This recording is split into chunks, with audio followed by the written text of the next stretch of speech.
একটি নদী শুকিয়ে গেলে শুধু পানি হারায় না, হারিয়ে যায় সম্ভাবনা, সংকুচিত হয় জীবন, নষ্ট হয় ভবিষ্যৎ। আর যখন সেই নদীর নাম হয় পদ্মা, তখন তার সঙ্গে জড়িয়ে থাকে একটি জাতির অস্তিত্ব। 1951 সালে ভারতের পরিকল্পনায় আসে গঙ্গার প্রবাহ নিয়ন্ত্রণের চিন্তা। উদ্দেশ্য ছিল হুগলি নদীর পলি সরিয়ে কলকাতা বন্দরের নাব্যতা ফিরিয়ে আনা। এই লক্ষ্যেই শুরু হয় ফারাক্কা বাঁধ নির্মাণের প্রস্তুতি। নির্মাণ শুরু হয় 1961 সালে, শেষ হয় 1971 সালে, আর 1975 সালের 21 এপ্রিল এটি পরীক্ষামূলকভাবে চালু করা হয়। কিন্তু বাঁধ চালুর পরপরই ভারত গঙ্গার পানি নিজেদের দিকে সরিয়ে রাখতে শুরু করে। ফলে শুষ্ক মৌসুমেই বাংলাদেশের পদ্মা নদীতে পানি প্রবাহ আশঙ্কাজনকভাবে কমে আসে। হার্ডিঞ্জ ব্রিজ পয়েন্টে, যেখানে একসময় প্রবাহ ছিল সেকেন্ডে 2300 ঘনমিটার, তা নেমে আসে প্রায় অর্ধেকে। নদীর তলদেশে জমে বালু, উর্বরতা কমে যায়, কৃষকরা সেচের পানির জন্য হাহাকার করে। শুকিয়ে যেতে থাকে নদী, মরে যায় খালবিল, বিলীন হয় জীবিকা। রাজশাহী, চাঁপাইনবাবগঞ্জ, খুলনা, সাতক্ষীরা, যশোর এই অঞ্চলগুলো পরিণত হয় পানিবঞ্চিত জনপদে।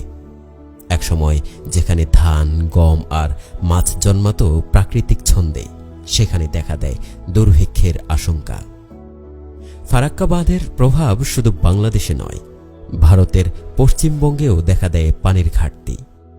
গঙ্গার দক্ষিণ অংশে প্রবাহ হ্রাস ও পলি জমে কৃষি উৎপাদন হ্রাস পায়, ক্ষতিগ্রস্ত হয় জলজ জীববৈচিত্র্য।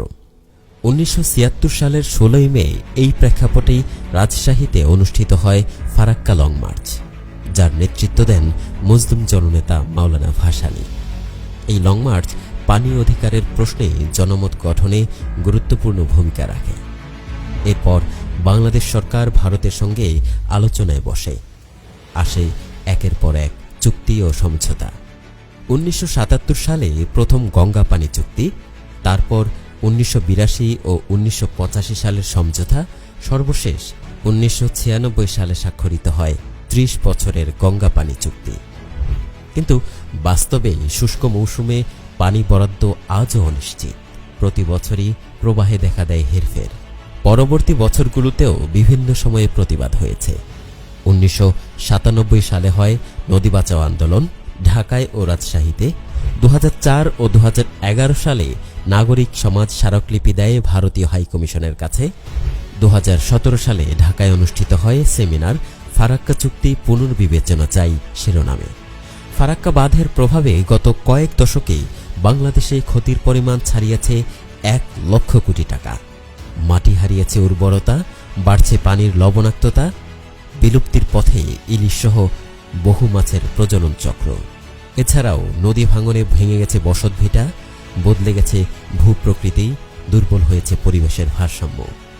গবেষণায় উঠে এসেছে ক্ষতি শুধু অর্থনৈতিক নয়, এটি ছিল নদী, মাটি ও মানুষের অস্তিত্বের ক্ষতি। শুধু কি তাই, অনাকাঙ্ক্ষিত অসময়ে অতিরিক্ত পানি ছেড়ে বারবার কৃত্রিম বন্যা সৃষ্টিও করেছে ভারত। নদীর পার্শ্ববর্তী এলাকার জনজীবন হয়েছে দুর্বিষহ। একটি বহমান সভ্যতা যেন স্তব্ধ হয়ে গেছে একতরফা বাঁধের নির্মমতার কাছে। ফারাক্কা বাঁধ কেবল একটি বাঁধ নয়, এটি একতরফা রাষ্ট্রীয় সিদ্ধান্তের প্রতিচ্ছবি, যা প্রতিবেশী রাষ্ট্রের প্রাকৃতিক ভারসাম্য চূর্ণ করেছে। এটি আমাদের শেখায় নদী কেবল পানির ধারা নয়, এটি একটি দেশের প্রাণ। আর নদী যদি রাজনীতির শিকার হয়, তবেই জীবনও পরিণত হয় সংগ্রামের নামান্তরে। আমরা কি প্রস্তুত এই নদী শাসনের অপরাজনীতি এবং পানির ন্যায্য হিসাব বুঝে নিতে?